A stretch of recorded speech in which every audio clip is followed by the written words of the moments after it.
himself and manager supreme. Put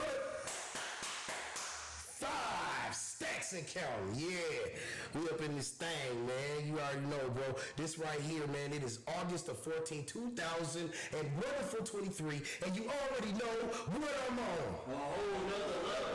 That's right. Shout out to Global Hustle. Shout out to 1111 Network, I2I Imaging, the 39 Chamber, Cali's Finest Radio. We up. You already know what it is. And up here is my boss. You know what I'm saying? Man, who brought me to the network. Your partner. You see that? That's my partner. That's this dude, man. Yo, welcome Lex, man. You already know who this man is, man. But how you feeling, fam? I'm feeling good. It's been a good day. Right? Shit, it's been a good millennium so far for the Global Hustle brand. You know what I'm saying? Moving and making it happen, a whole lot bubbling. And my boss, my partner, he up here, and we gonna discuss something a little later on. We got a nice announcement to make for y'all. I think y'all gonna be real excited about what we got to say. And so I figured I'd make him a part of what we do here today. So if you ready, let's do this, man. So today in hip-hop history. All right, so firstly, I want to take a quick moment of silence for Magoo, man. Magoo actually passed away yesterday. I know of at least one album that I heard in my whole lifetime that had Magoo on it, and I'm going to talk about why that album is the worst, best album I've ever heard. So, quick moment of silence, couple seconds, man, for Magoo.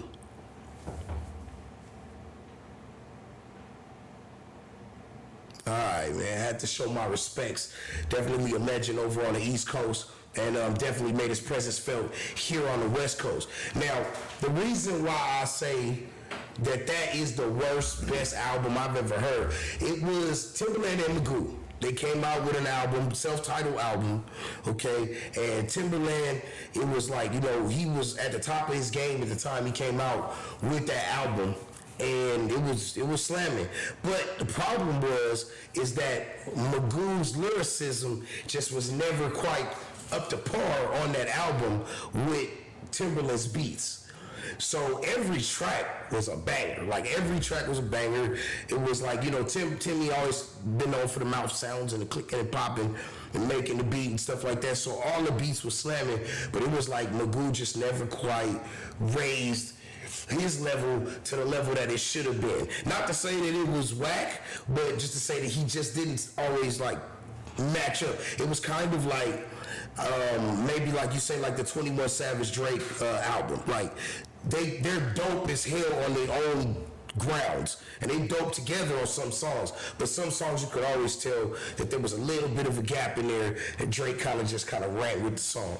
So that's still my tribute to Magoo. Next, what would you say would be the best, worst album you ever heard? Like one that was like the album had potential, but it didn't quite live up to the hype. There's a lot of best work albums I've heard. Bless you. Like, what would you like if you had to name like one or two of them? You know what I'm saying, or at least one of them. Like, what would you say that stands out?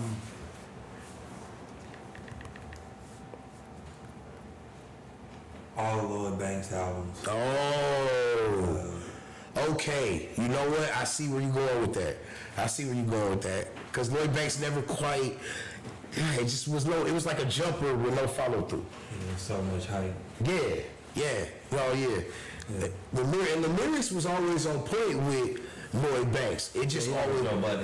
Joe Budden. That's another one. Damn. You know what I'm saying? Those are good picks. No doubt. So I mean, listen. There's a lot of different ways to win. You know what I mean? You don't necessarily. Maybe it just wasn't just albums. Maybe it was just artists. That could be the case. Yeah. Maybe the albums kind of make the difference, the production. Yeah, okay. I can dig it. I see that.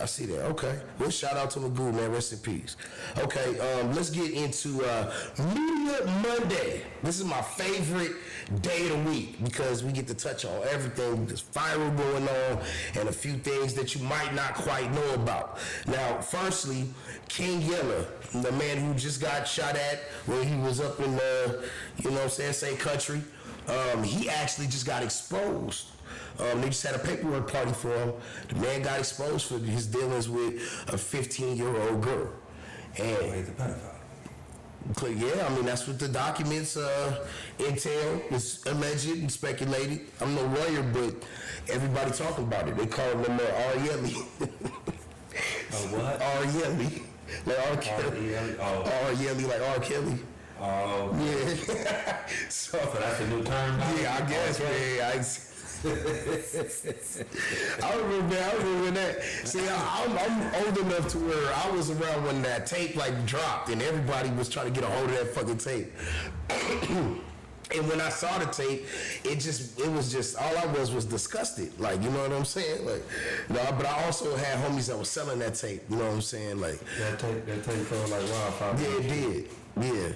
And I don't know why some of these grown ass men act like they ain't got that. Come on now. Of course, every grown man act like they ain't got that DVD. That's a fact.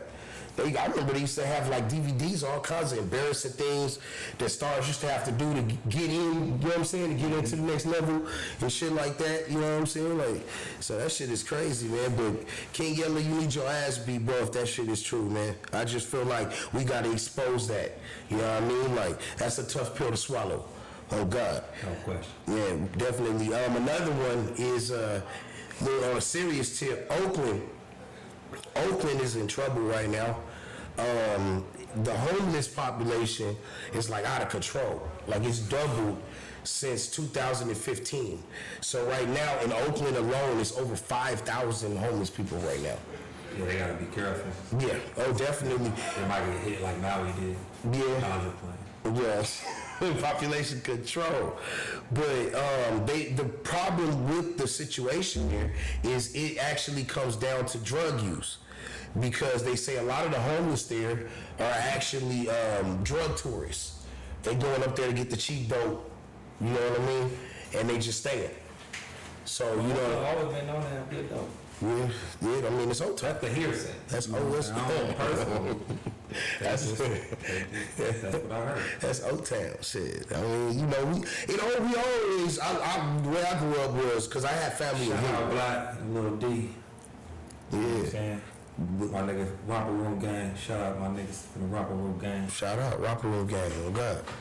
But like, you know what I mean? I remember I got family up in Hayward, and I remember I used to always talk about wanting to go to Oakland when I was a little kid, and they used to always tell me like, man, no, we not going to Oakland.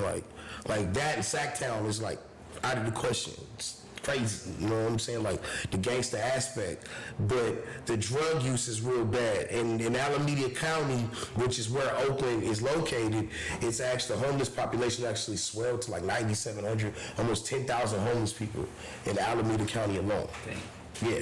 That's a lot. Yeah, so it's really bad, you know what I mean? And we all know that this majority out there is black folks that's living through this, you know?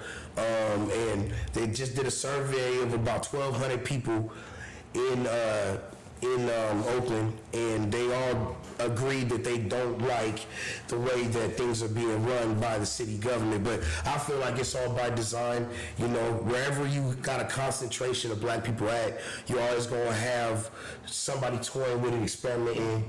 You know what I'm saying? Doing little things just to try to throw it all off and create chaos. So, you know what I'm saying? So systematically set up. Exactly. Yeah. I definitely think so. I think that the system is definitely put in place to kind of like push back against certain people that they don't think anybody's listening to anyway. You know what I mean? So, but man, hearts and prayers go out to those in Oakland, man, definitely. Now, all right. I want to talk about Michael Orr. You know who Michael Orr is, of course, right? From offensive lineman, used to play for the Ravens, won the Super Bowl with him and stuff like that. He was. You ever seen The Blind I'm Side? real familiar with it. I'm not familiar with it. Okay. You seen The Blind Side? Yeah. Okay, there you go. The football, that guy, that was based on his story. There you go. Yeah. Okay. Alabama boy. Okay. So I want you to just give me an estimation of how much money you think Michael Orr made off that movie. Probably none. Damn, you hit the nail right on the head, man. Real shit. It's crazy because Michael Orr has actually, he filed a petition with the courts, and he's basically, in so many words, suing the family, the Tpts, I think that's their names, the family that took him in and adopted him. Okay, so basically the way that this went was when they brought him paperwork when he was 18, he thought those were adoption papers. But in actuality, those were papers to create a conservatorship. Meaning they basically had control of the power of attorney. You already know. Right. You know what I'm saying? Had control of everything. So using that, they were able to get with Warner Brothers and make The Blind Side, which was based on somebody else's book. And the movie made over $309 million worldwide. Right. Okay. Their kids, the Tahui's kids, they each got $225,000, which was about 2.5% of the movie's dividends, right?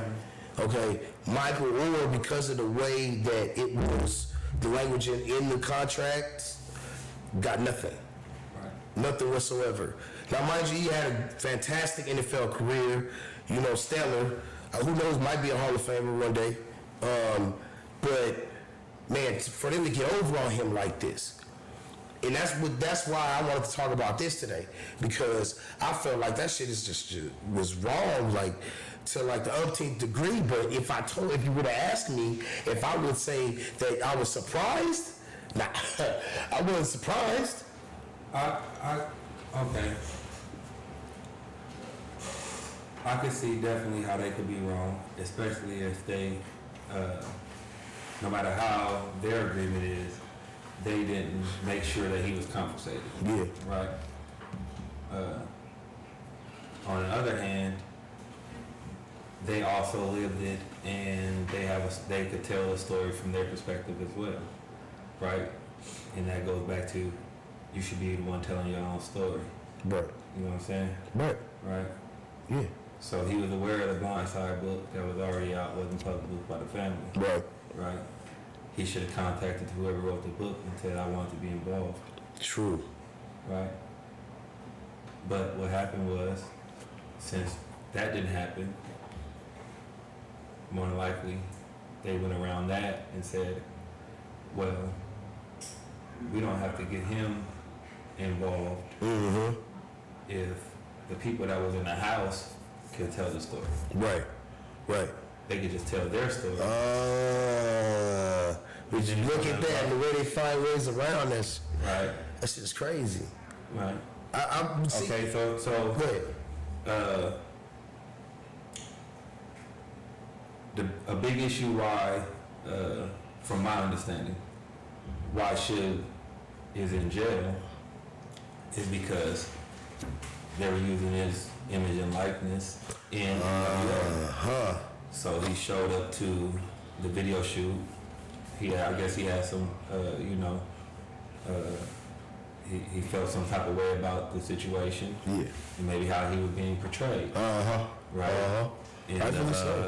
In the movie, right?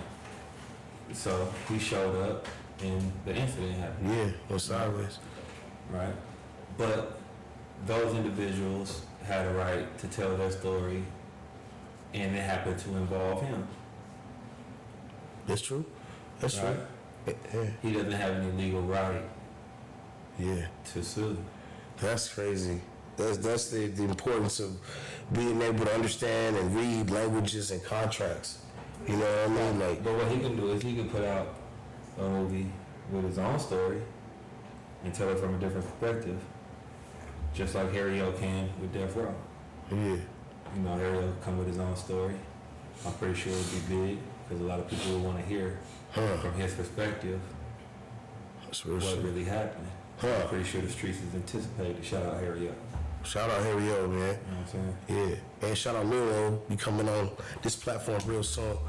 But yeah, man, you know, like I said, I'm not particularly surprised, and we see the same thing go on. Like, I know everybody talks about Adam 22 so much, but this does kind of tie in with somebody like that, like the situation with OG Suicide and how he just quit No Jumper. And so when he quit No Jumper, when I saw the video, have you seen it? When he basically, clips of it. yeah, and based on his comments, on OG Suicide's comments, he didn't really say too much. He just said, hey, I'm out of here. You know what I mean? Like, I'm no longer with the No Jumper platform. You know what I mean?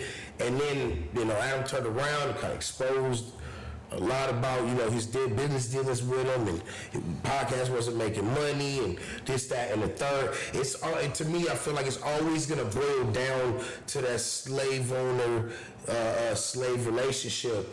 Not even with them even trying to be that way. It'll always break down that way. You know what I'm saying? It's like your partner. It's like, that's why relationships always gonna be tough between black folks and white folks to ever truly patch it 100% up, because it's always gonna be like, it's like when your girl cheat on you. You feel me? It's like that's your prerogative if you still want to be with her after you caught her cheating, but you ain't never gonna. You know what I'm saying? It's never gonna feel the same again. Right. And once you understand she's a hoe, then you got to treat her like a hoe. You got to treat her like a hoe after that. So there you go. So then, once you understand how people are, then you got to learn how to deal with them, especially if you're going to do business. You know what I'm saying? If you're going to do business and you understand who you're dealing with and what you're dealing with, then you should know how to operate and do business with that person. Yeah. You know, otherwise, if you're doing business with the false sense of what you're doing, or with a false perception of how this is supposed to be going, you feel me? Yeah. That's kind of like your mistake. Yeah. No, definitely. You didn't assess the situation. You should have really knew how to do business. Yeah. Because then maybe you wouldn't be in those situations with those people. That's factual. But it's like, I mean, I don't fault him at all, because he had no other examples to go off of, and you really could say he didn't know no better. They was probably like, you know, plying him with luxury. You know what I'm saying? They was, you know, them people had money already when he ended up with them. You know what I'm saying? So it was like, you know, they probably like, you know, showed him the finer things to gain his trust. So he probably didn't think at any moment that they would snake him, because, you know, judging by his background, where he came from, he probably, before he got with that family, already had a mistrust of white folks or just people with money already. You know what I mean? So okay, let me ask you this. Come on. Do niggas run over there though? You said, say it again? Do niggas run over there? Do they run? What you mean? Do niggas run to No Jumper? No. So Adam recruited him and sought out after him for him to be on No Jumper. From what well, from what he said, from what I'm just not familiar. I'm just trying to get I'm give you context. Yeah. So basically, like, so from what Adam said, it was a thing where they were, you know, that was his homie. They were friends. You know what I mean? And it was kind of a thing where because he was his friend, he decided to help him get a platform, because he came to Adam and said, hey, I need help with the YouTube thing. I need help with the, you know, I'm trying to grow my brand. So from what Adam says, they took him under his wing and said, okay, I'm like, and he had some points. I mean, the man was like, hey, you know, we were paying for the studio time, we were you know what I'm saying, the editing, the graphics, the you know what I'm saying, the flyers, the photos, like he was doing all of that for him. So he did have a point there. And he said that at the end of the day, it was kind of a thing where it wasn't the show, OG Suicide Show wasn't making money, right? It wasn't monetizing, you know what I mean, the way it should. And then he said that coupled with, he was like asking for money. Like say he was asking other him and other No Jumper employees for money and stuff like that too. You know, that's a quick way to piss the boss. Verified. No, that's what I'm doing. I was asking you. No, you right. That's what I'm saying. No Jumper member came out and said. No, Hey, no, nobody else has come out and said It's that. alleged right now. It's alleged. You know what I mean? And that's what I'm saying. That's what's always gonna come back to. Is it's always gonna be they're gonna sun you because they feel like they're better than you. You know what I mean? And regardless of whoever else thinks whatever about the truth and knows the truth, he knows he has the platform to where more people are gonna side on that side anyway before the man even get a chance to defend himself. It's like half the people that already made up their mind already. You know? So a lot of people are blind followers. Oh yeah, definitely. Well, we don't know nothing about that here at Global Hustle because we free thinkers around here. You know what I'm saying? On a real, No question. real talk. I want to talk, before we get to the heat of this situation, I want to talk about one more thing that's in a serious light, okay? And in Mississippi, there are 6 former law enforcement officials that kicked in the door to two black men's homes and tortured them for over 2 hours. And they had no warrants or anything like that. Called themselves the Goon Squad. So, you know, we expose people on this platform, you know what I mean? So I just felt it would be important to say their names so y'all know if y'all see them anywhere, you do what you need to do. But the names, Christian Denman, Hunter Elwood, Brett McAlpin, Jeffrey Middleton, and Daniel Updike, and former officer Joshua Hartfield. Y'all niggas is wrong, man. Y'all niggas is wrong for doing that black men the way that you did them. And we know that shit right there is rooted in hatred. Hatred of who we are, hatred of what we do, and hatred of our ascension. But I want all y'all to know that with everything going on, with the Alabama boat brawl, and seems to be like a bubbling like unrest amongst the people. You gotta understand something. They want you to react a certain type of way. Nobody's saying to take nothing lying down, and nobody's telling you not to fight back. But there's a certain section of people that are very highly invested in watching us just boil down to the lowest common denominator. Now we gotta avoid that. We gotta find better ways to get our justice, get our get back. Now, mind you, if violence is brought to you, you gotta bring violence back. I do agree with that. It is what it is. But to provoke violence is also blind. Don't know exactly what kind of outcome you're gonna get from all of that. So just be careful and be safe out there. Real quick, Lex, like, how do you feel about that, man? Like, you know what I'm saying? Like, you paid a debt long ago, you know what I'm saying? Like, is it still just as sideways now as it always has been when it comes to law enforcement? I mean, that's Mississippi. We know it's bad out there anyway, but it's all the same. It's all the same. Yeah. Ain't too much hope for it to really change too much, I don't think either. You know? Yeah. The history of the police is what It's it the is. slavery. Yeah. It's connected to Paddy wagons, all type of stuff. No, that's cool. Clans members, you know, everything else. So, you know, That's a whole fact. It's a whole fact. you can't reform something that was built with rotten wood. Just gonna crumble, right? No doubt. Right. Yet another tough pill to swallow. For real. Okay, and the final news story for today, Melly Mel, the legend, the hip-hop legend, right? Hip-hop legend. Yeah, hip-hop legend, I'm gonna give it to him.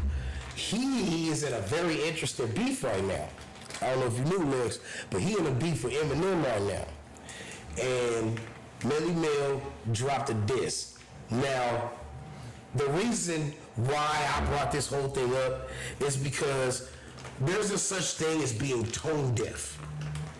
You know what I mean? Like when it comes to this music shit, there is such a thing as being tone deaf, not really understanding the temperature of what's going on in the world around you. And when I tell you that, like, Melly Mel was rapping like, I don't know, like, the nigga was on the soundtrack for The Last Dragon. Like, you feel me? Like, you know what I'm saying?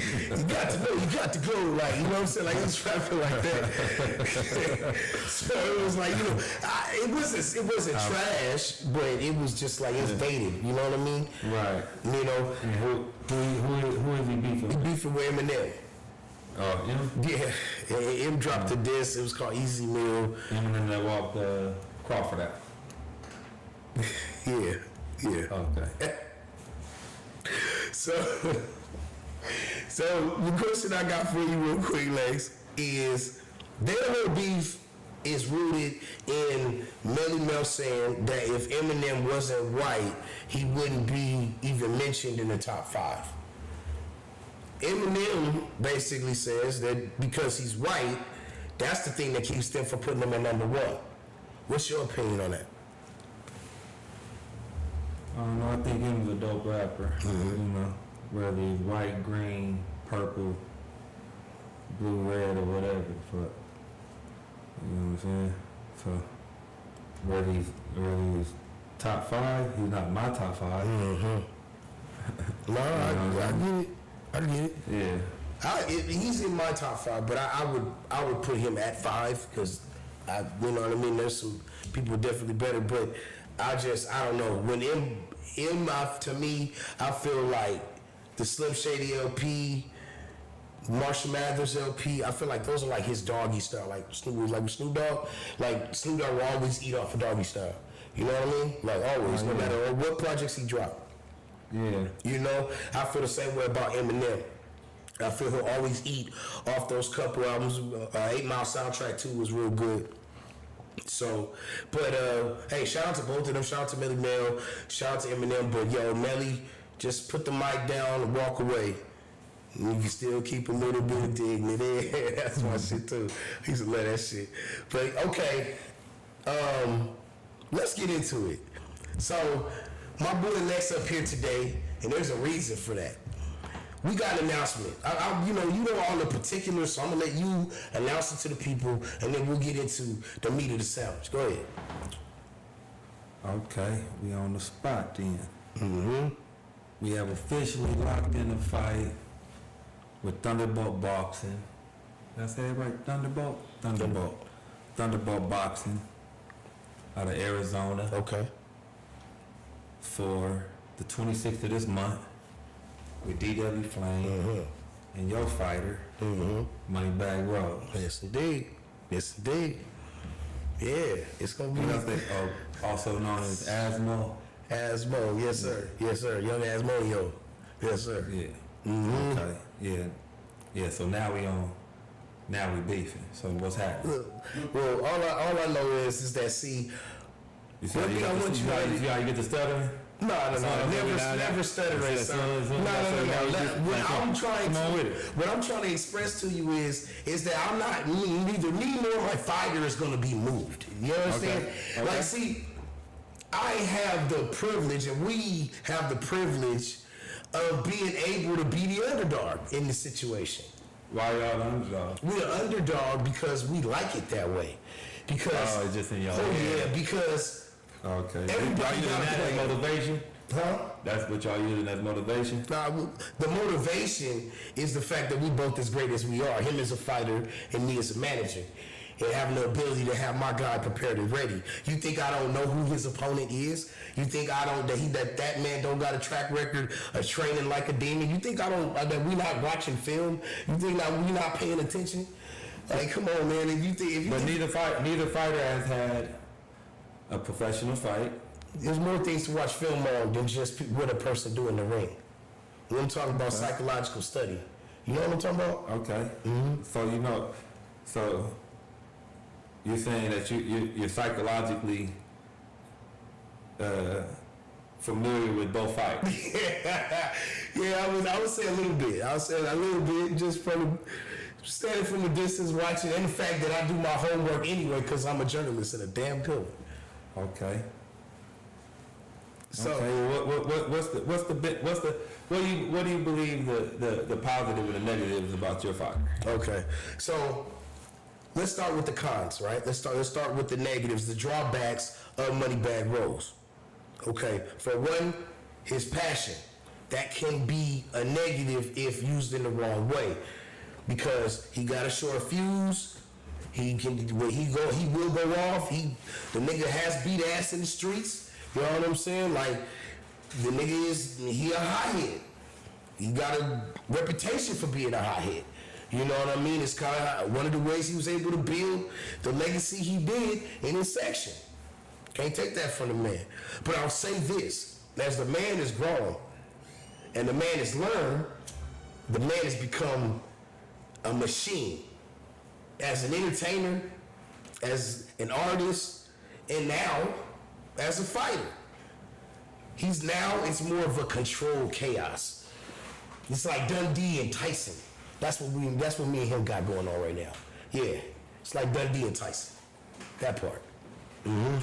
Like Dundee and Tyson. Dundee and Tyson. You remember the one, Angelo Dundee, and how he had that animal control doing his thing up in that room. Moneybag can control his own destiny. The man, he's no puppet, mind you. He move how he want to move, but he also smart enough to know when he's dealing with a strategist such as myself. So what's your strategy? The strategy. Now, do you think I would be who I was if I told you what the strategy is? Now, come on now.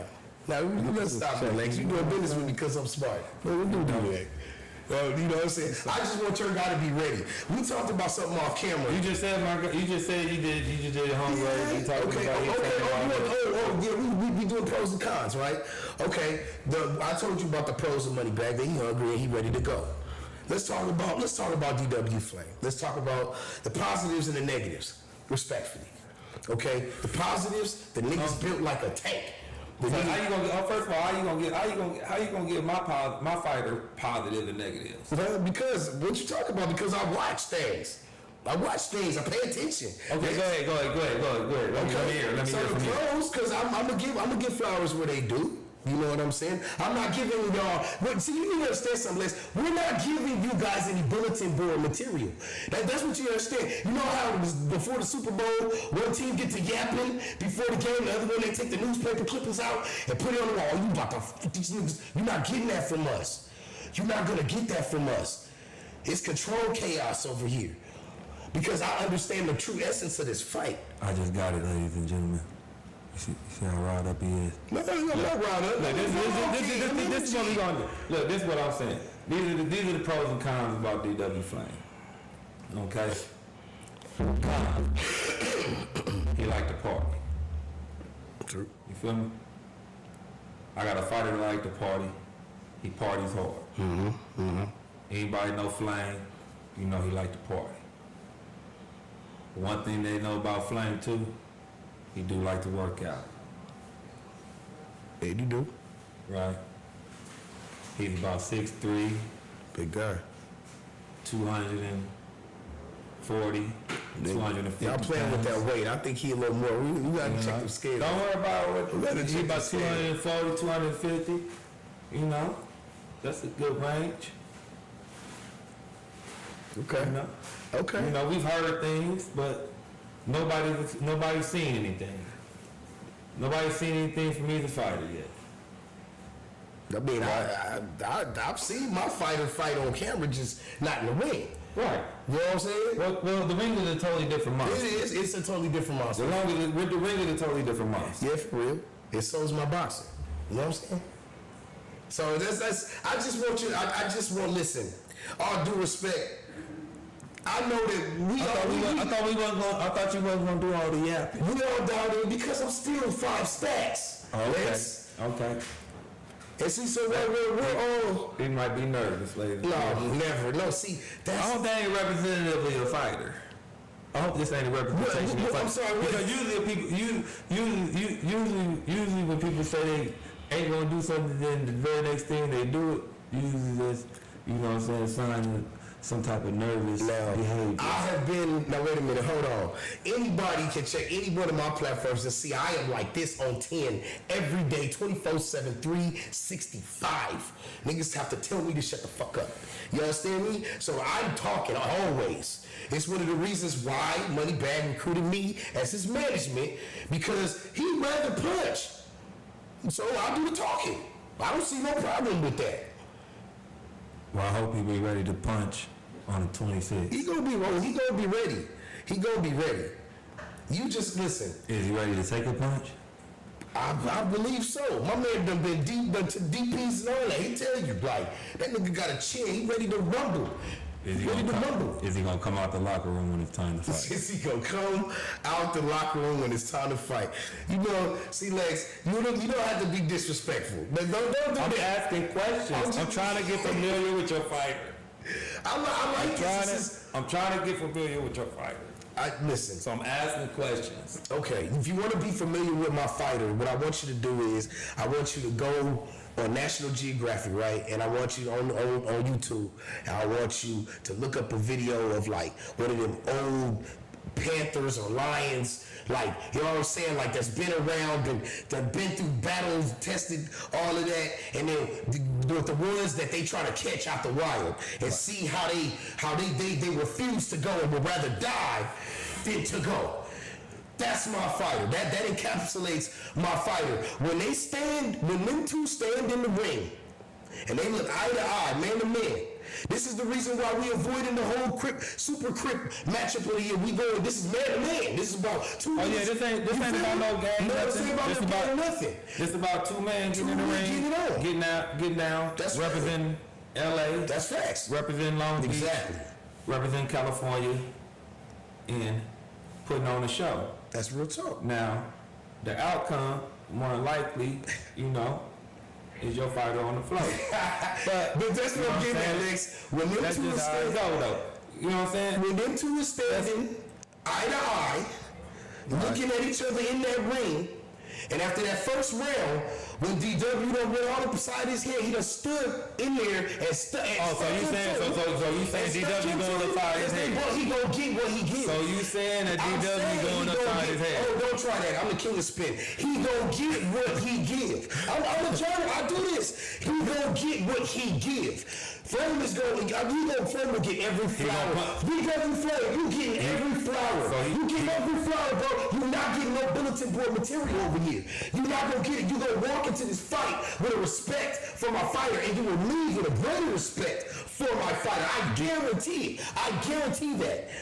That number one, I guarantee he stands the whole fight, never touches the mat. That's one. That's a guarantee. Number two, after this fight, your fighter will shake my fighter's hand and respect him. I believe they both will shake hands. Exactly. I believe they both will shake hands. Damn right. After the fight. Yeah. Damn right. After the fight, I believe they both will shake hands. Don't be trying to jump on me either, bro. Like, I'm jumping on you. bro. Like, I'm over here, you over there. I was just saying, bro. Like, I'm over here. I ain't left my seat and whatnot. I ain't left my seat. Okay, I'm just making sure because I don't know. We talking about my fighter, versus your fighter. Huh? You talking about my fighter versus your fighter. Okay, all right, okay. You feel me? All right, okay. I feel highly confident my fighter gonna win. All right, for sure. All right, well, I believe DW flying. doing all that, man. The look, You feel me? The man, the myth, the legend. You feel me? No, I do to both. You know what I'm saying? Yeah. No, it's gonna be okay. So let's talk about it a little bit though. Like for real, all seriousness. Like, what kind of fight do you envision for this? Because I think it's gonna be dynamic. You know what I'm saying? I think it's gonna be all action. The people is not expecting a professional fight from them. They're gonna get what they're expecting to get. A real squabble. A real LA chunk 'em. A real LA get down. You know what I'm saying? That's what the people could expect to see. Don't be expecting to see no Floyd Mayweather out there. You're about to see two monsters get at it. Oh yeah. Beast. Just one. You know, just one's more a little bit more vicious than the other. No, well, if you guys are talking about Moneybag, it's either equal to that or it's on Moneybag. Because I'm trying to tell you, it's impossible. It's impossible for your fighter to walk into this matchup with animosity because there is none. So you can't. There is no beef. This is man on man. This is mano y mano. You see what I'm saying? This is two men in the sweet science. You don't need beef to get in. You don't need beef to get in. That's right. But I tell you what, though, it sure makes a difference when one person don't like the other one, and we don't have that here. DW already expressed the dislike for your client's face. That's listen. He's already displayed dislike for your client's face. As well as mine. I've heard. So he definitely already expressed. He said it. Dislike specifically for your client's face. Specifically, listen. I'm just saying. Listen, we don't have to do that. Like my client, Moneybag Rose, is trained up. Okay, he's focused. He's not partying. Allegedly, no. I know this for a fact. Those training videos will drop soon. Don't trip. Don't worry about it. You know what I'm saying?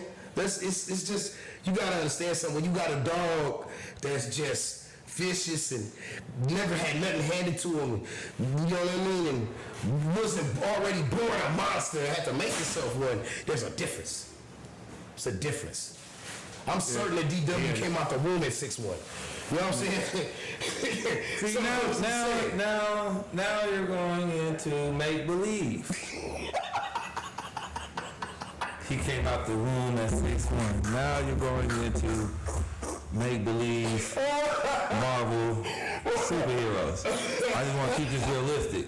DW 6'3", 240 to 250.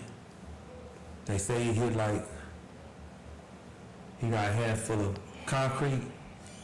Allegedly. I'm not taking none of that from the man. Right. Ain't gonna happen. Ain't gonna work. After the fight. My guy focused. My guy's I mean, you say he's making himself into a beast. He's not gonna stand. He's making himself into a beast. Who? Moneybag? Yeah. Moneybag is a beast. What you mean? Okay, but he had to make himself into a beast. Yeah, but from day one. He was born a beast. Well, he was born a beast, but you have to make yourself a monster. You know what I'm saying? You be born a beast, but you got to create that monster. You know what I'm saying? At the end of the day, both of these fighters got very, very tough minds. That's what I think is going to be an interesting dynamic to this fight. Is both of them have sharp minds. So what would you compare this fight to be? What do you think this fight is going to be? Like what you mean? Like you think like the style of fight? You mean? Like, is it gonna be like a Apollo versus Mr. T? Mm-hmm. To me, this is. Did Apollo die in there? Apollo died. That was Rocky. Rocky 3. Oh yeah, against the Russian. Yeah, that's Rocky. I think that was Rocky 3. I think. I'm not sure, but I'll say this. He almost died. He almost did. I think that this fight right here, I told you off camera, this fight to me, this is Rocky 1. My fighter is Rocky. Your fighter is Apollo Creed. Rocky loses in the first one. No, I'm talking about the first time he fought Creed. He lost, right? Yes. Right? Yeah, he lost, right? Okay. But however, that came down to the cards. He didn't get knocked out. He didn't get knocked out. That's what I'm trying to say. He got whooped though. Okay. The reason why I say this is like Rocky 1 is because Creed walked into that fight with little to no respect for Rocky. No, and that's the time he didn't say he didn't respect him. He just said he didn't like your client's face. That's respect. That's disrespect. It is fine. All he said. He can continue to disrespect. My fighter will continue to train and get better and better and be very highly focused. Oh, he's definitely training. And when we get off that plane and enter Arizona, my man. We're definitely not riding the same planes. We don't. I prefer that. So when we get off that plane in Arizona, My man is just gonna be ready to go. Tempe. Tempe, Arizona. Big arena. I can't wait. It's gonna be people The everywhere. Mullet Arena. This is crazy. Mullet Arena. Oh, Tempe, Arizona. oh my goodness, I can't wait. Next to the college. I cannot wait. I can't wait. We got a press conference coming up though, before though, right? Yeah, we got a press conference next Thursday. I believe that's the 24th. Mm-hmm. 24. Yeah, the 24th. Next Thursday. Okay. Open to Press the public. conference at Y'all, Harvell's. y'all pull up. Come check it out, Gonna be man. exciting. Yeah. It's gonna be Pretty exciting. sure it's gonna be intense. Yeah, it's gonna be intense. Yeah. It's gonna be intense because you know why it's gonna be intense, Lex? Because my client- your team has to force something. No, You because understand? my client don't like your client face. Yeah, he's- so off he go- tops. So basically, you saying that? So I get it. So you saying Off my top. fighter, you saying my fighter is renting out space in your fighter's head? That's what you're saying, right? Because I assure you that Moneybag not worried about what DW doing. I promise you that. I talked to him today. He's not worried about what he respect the man as a fighter. He's not worried about what DW doing. So now you know we don't. He ready. He gonna be ready. He gonna be ready. That's the best way I can put it. All right, then we ain't got nothing else to say. But my fighter being ready. So we got some. Y'all And after this, he plan on hollering at Logan Paul, Jake Paul. Okay. You know. All right. Okay. All right. Something I mean, like that. not right away. He's gonna, he gonna have to nurse the bruises my fighter put on him too. Not really. He just gonna have to just, you know what I'm saying? He might just have like a couple more fights that he might have to go through to get to them. But you know what I'm saying? We plan on putting on a pretty impressive display of talent Okay. at the first fight Okay. to where they would take notice. I love it. I love it. I love it. This is, man, I tell you, let's do it. So y'all heard it here first, man. August the 26th, man, at the Mullet Arena, Tempe, Arizona. Global Hustle and Thunderbolt Boxing. Thunderbolt Boxing, 1111 Network. Yes, You indeed. know what's happening. That's real talk. You know what it is already. All right, so we're in the twilight of the show. Okay, so we gonna take some time to level up your lifestyle. There's a website that I use quite often. It's called smashwords.com. Smashwords.com is a very, very useful website because it has like over 6,000 books, ebooks that you can go on and you can access. You can read. A lot of them are free books. Some of them you got to pay for. But a lot of books by a lot of independent artists. You learn from this situation with Michael Orr how important it is to make sure that you can read to comprehension and that you know what you're reading before you sign it. You know what I mean? So the only way to do that is to expand your mind and to read more. I don't care how corny it sounds. That shit ain't corny to know. Definitely got to read. You know what I'm saying? You got to read. That's why when niggas go to the pen, that's what they do. They get in the books, man, the smart ones. They get in the books. Learn that law, learn how to, you know what I'm saying? How to fight for themselves in a different way. You know what I mean? So learning to read and making sure that you read to comprehend is important, and smashwords.com is definitely something that can help you with that. Now, my favorite part of the show, words to live by. Today's word is an adjective, punctilious. Punctilious is the word P-U-N-C. Did you say punctilious? Punk, yeah, punk. Yeah, Punctilious? punctilious. Punctilious. Punctilious, which means showing great attention to detail or correct behavior. All right? And my sentence for the day, That sounds like something associated with the rainbow. and the quote that in the sentence that I'm going to use, the punctilious way she grooms her baby maker will determine whether or not I will be feasting on her below the belt tonight. Okay. All right?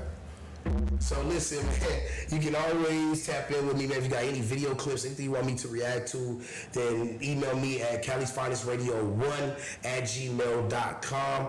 You can get in my boy Lex at Global Hustle on all platforms. You can make sure you like and subscribe to the LA Hustle Live. We got a whole lot coming, a lot of crazy guests coming really, really soon. We're gonna keep exposing the root. Make sure you be on the lookout for that. My exclusive interview with Tanea. Snoopy Badass actually just responded to that interview, so y'all wanna go and check that out really soon. This right here has been a tough pill to swallow. I am your humble host, the promo king and manager supreme, product 5 stacks and counting. And never forget that the toughest pill to swallow will always, always, always contain the truth. It's up and stuck, and they never coming down. West Coast, God bless.